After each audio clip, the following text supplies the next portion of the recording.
In front of me is VIVO V50 and today I would like to show you how you can add audio or video file to text message.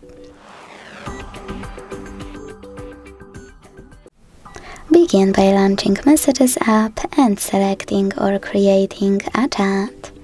Now tap on this icon of a plus at the bottom left corner, and to add an audio file, select Files. Then choose Audio at the top, tap on one of those apps or click on those three lines at the top left corner to pick one of those sources. Either way, when you find your file, just click on it to attach it. To add a video one, use the same plus or this icon at the bottom right corner of a camera and the photo. If you wish to use plus icon, hit gallery here. Now you can add any video by clicking on it instantly, or tap on folders, look for your video here and tap on it to attach it. Thanks so much for watching. If you enjoyed this video, leave a like, comment and subscribe.